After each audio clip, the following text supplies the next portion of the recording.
Democrats have been going apoplectic ever since the Supreme Court handed down their decision, saying that racial gerrymandering their maps is illegal. This started with their review of the map in Louisiana, but that decision now applies to every state in the Union.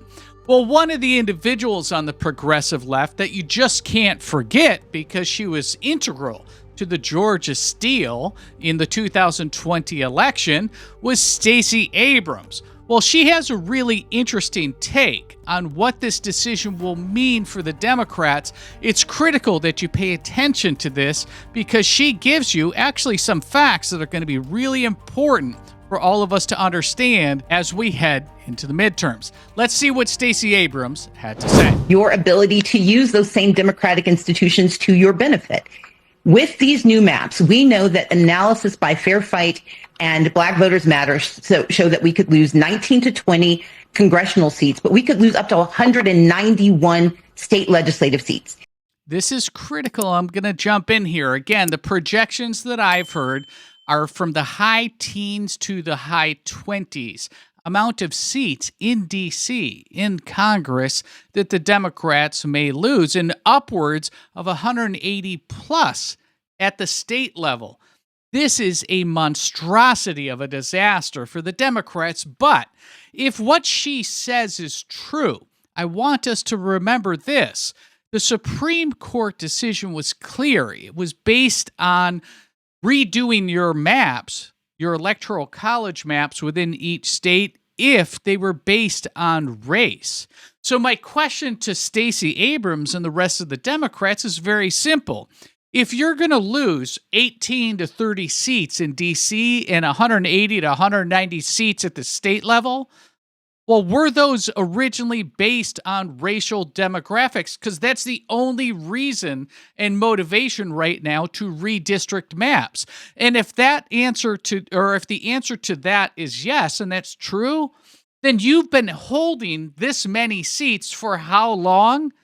On a completely illegal basis, on a basis based on race. We all know since the Voting Rights Act in 1965 that that's illegal.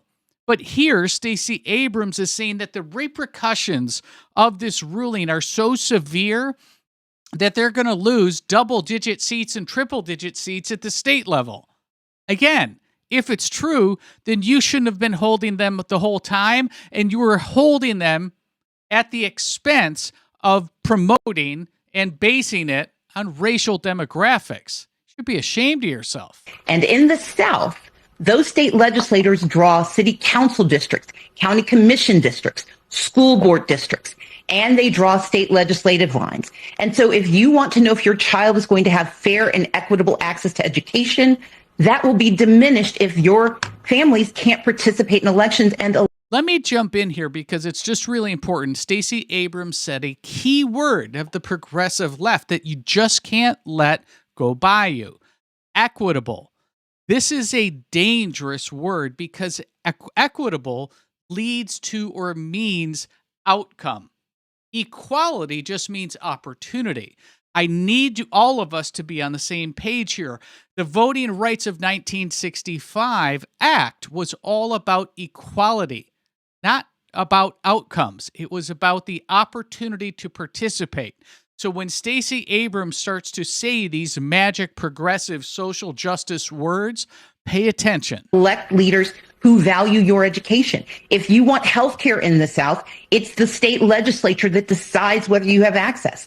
All of the things that disproportionately harm communities of color will now be decided by people who disproportionately dislike and vote against the needs of people of color. But what we have to remember, and this is why I started the 10 Steps campaign, this is a national fight. It may start in the South, but it has national implications. Progress that serves the most disproportionately harmed communities lifts everyone. But if we do not do so, if we allow the suppression of Black and brown votes, we are harming their neighbors and we're harming the U.S. And that's why we cannot allow the South to be left behind. So again, look at the trick that she's trying to do. She keeps repeating, she did it, I kept track of my notes 5 times, the South, the South, the South.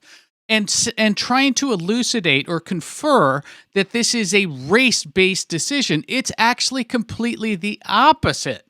What this decision is trying to do is to ensure that we follow federal law and ensure that anybody, any minority, is not being redistricted around or gerrymandered around on the Electoral College map. And if you look at we'll give you two examples. If you look at the Electoral College map in Maine, it's all blue. It's almost like there's no Republicans are there. And that's because they gerrymandered all around that state. Same in California. And when you look at what Gavin Newsom is doing in California, again, he's trying to redistrict Republicans out. That's not illegal.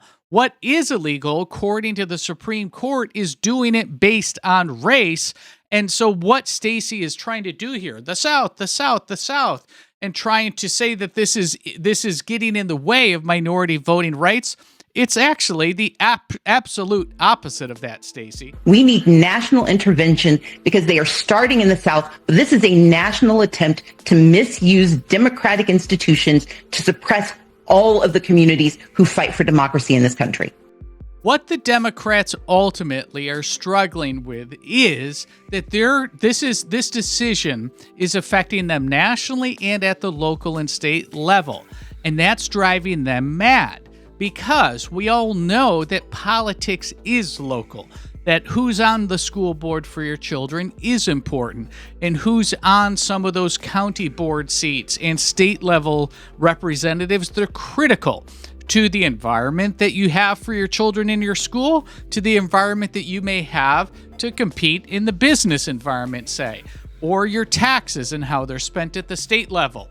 So the Democrats just can't get a handle on the fact of how bad they're going to lose when you take racial-based gerrymandering out of the maps. The reason why this story's critical is because you have to see how long the Democrats have been up to this trick. They knew that this was exactly what they were doing, meaning basing their electoral college maps based on race. Because if they didn't, why would this decision affect any map? It should affect nothing.